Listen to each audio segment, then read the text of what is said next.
The Sin War, Book 2, Scales of the Serpent by Richard A. Knaak. The Adiram, a burgeoning movement of humans awakened to their latent nephalem powers, stood victorious amidst the ruins of the Triune's main temple. Their leader, Uldyssian Diomed, a simple farmer turned reluctant prophet, had vanquished the demoness Lilith and shattered the cult's oppressive regime. However, the victory came at a steep price, leaving scars both physical and emotional on Uldyssian and his followers. The echoes of Lilith's laughter still haunted him, a constant reminder of her manipulation and the darkness that lingered within him. News of the Triune's downfall spread like wildfire throughout Sanctuary, reaching the ears of the Adiram's other adversary, the Cathedral of Light. Inarius, the angel disguised as the prophet, grew increasingly concerned about the Nephilim's rising power and their defiance of his authority. He saw them as a threat to his vision of a perfect sanctuary, a world where humans worshipped him as their divine leader. Meanwhile, Mendeln, Uldyssian's brother, continued his journey alongside Rathma, Lilith's son, and Trag'Oul, the celestial dragon. He learned to harness his own unique abilities, drawing upon the power of the Nephilim bone and the whispers of the dead. Mendeln's connection to death deepened, his understanding of the balance between light and dark evolving beyond the simplistic teachings of the high heavens and the burning hells. Achilleos, the skilled archer who had once been Uldyssian's closest friend, remained a restless spirit, forever bound to Sanctuary by his love for Serenthia and his unfinished business. Despite his unsettling appearance and the constant presence of clinging earth, Achilleos yearned to reunite with his companions and protect them from the looming threats. As the Adiram marched towards the city of Khajan, the heart of human civilization and the seat of the cathedral's power, Uldyssian grappled with his own inner turmoil. The guilt of past actions, the weight of leadership, and the lingering influence of Lilith's darkness tormented him. He questioned his own motivations and the true purpose of the Adiram, fearing that they might become the very force of oppression they sought to dismantle. Serenthia, free from Lilith's possession but still bearing the scars of her experience, emerged as a pillar of strength and wisdom. She counseled Uldyssian, offering her support and guidance as they prepared for the inevitable confrontation with the cathedral. Their bond deepened, a complex mixture of friendship, shared loss, and unspoken feelings. In Khajan, Inarius, disguised as the prophet, orchestrated a campaign of propaganda against the Adiram, portraying them as heretics and a threat to the established order. He manipulated the populace with fear and religious fervor, turning them against Uldyssian and his followers. The cathedral's inquisitors, led by the zealous Lord Gerhard, intensified their efforts to capture and eliminate the Adiram, seeing them as a stain upon Inarius's vision of a perfect sanctuary. The Adiram arrived at the gates of Khajan only to be met with hostility and suspicion. The city's guards, under Inarius's influence, barred their entry, forcing Uldyssian to make a difficult decision. He could either lay siege to the city and risk further bloodshed, or find another way to reach the cathedral and confront Inarius. Guided by Serenthia's wisdom and Mendeln's cryptic messages, Uldyssian devised a plan. He would lead a small group of Adiram through the city's sewers, a hidden network beneath Khajan, while the rest of his followers created a diversion at the gates. As they ventured into the darkness below the city, Uldyssian and his companions encountered unexpected challenges. The sewers were a labyrinth of tunnels and chambers, filled with dangers both natural and supernatural. They battled monstrous creatures, navigated treacherous paths, and faced the lingering presence of the city's forgotten past. Meanwhile, Mendeln and Rathma journeyed to Mount Arreat, a towering peak shrouded in mystery and guarded by the ancient spirit of Bull Kathos. Within the mountain lay the Worldstone, the artifact responsible for shaping and concealing Sanctuary. Mendeln sought to understand the changes wrought by his brother and the potential consequences for the future of their world.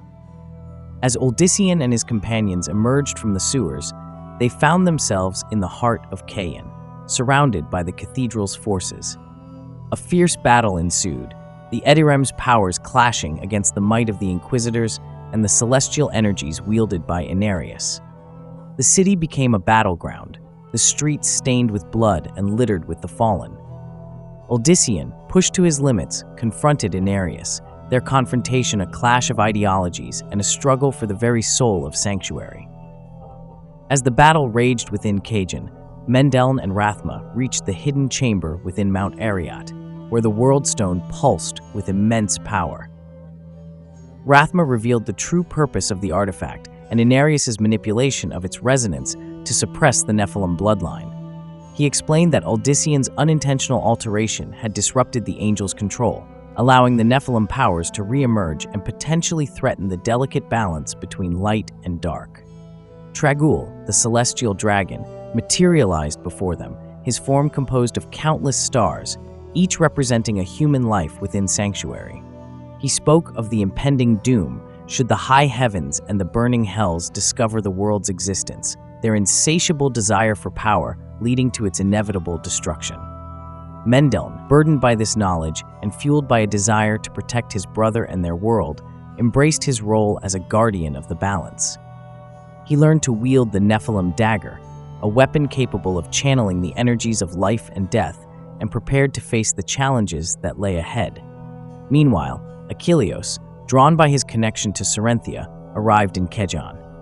He witnessed the devastation wrought by the battle and the Edirem's struggle against the cathedral's forces. Torn between his desire to reunite with Serenthia and his fear of frightening her with his unsettling appearance, Achilleos remained hidden, watching from the shadows and offering his support through well-aimed arrows that struck down the Edirem's enemies. Uldyssian, facing Inarius in a battle of wills, realized that defeating the angel through brute force was impossible.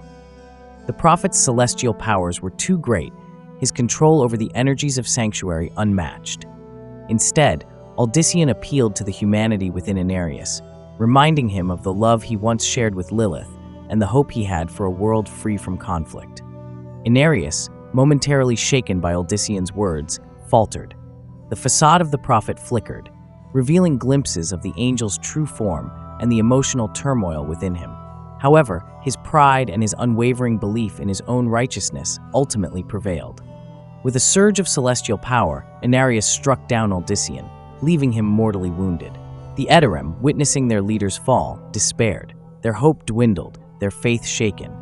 As Inarius prepared to deliver the final blow, Mendeln appeared, his nephalem dagger gleaming with power. He challenged the angel, his words a mixture of defiance and understanding. Mendeln spoke of the balance, the necessity for both light and dark, and the futility of Inarius' desire for absolute control. Inarius, surprised by Mendeln's arrival and intrigued by his unique connection to the forces of life and death, hesitated. He sensed a power within Uldyssian's brother that rivaled his own, a power that could potentially tip the scales of the balance. The angel retreated, leaving Uldyssian and the Edirem to their fate. He knew that the nephalem were a growing threat, but he also recognized that their existence was necessary to maintain the balance. Inarius resolved to find a way to control them, to bend their will to his own, and ensure that sanctuary remained his paradise. Uldyssian, near death, lay in Serenthia's arms. She wept, her tears a mixture of grief and love. The Edirem gathered around their fallen leader, their faces etched with sorrow and uncertainty. As darkness threatened to consume Uldyssian, Achilleos emerged from the shadows. He knelt beside his friend, his touch unexpectedly warm and comforting. Achilleos spoke of hope, of the enduring spirit of humanity, and the potential for the Edirem to rise again. With his final breath, Uldyssian entrusted the future of the Edirem to Serenthia and Mendeln. He urged them to continue the fight, to protect humanity from the forces that sought to control them, and to strive for a world where the nephalem could live in peace and harmony. As Uldyssian's spirit departed, a surge of energy erupted from his body, touching each of the Edirem present. Their powers intensified, their connection to the Worldstone strengthened. The Edirem, led by Serenthia and Mendeln, vowed to honor Uldyssian's legacy. They would continue the fight against the Cathedral of Light and any other force that threatened the freedom and potential of humanity. They would become the guardians of sanctuary, the protectors of the balance, and the embodiment of Uldyssian's dream for a better world. If you enjoyed this summary, please consider subscribing to the channel.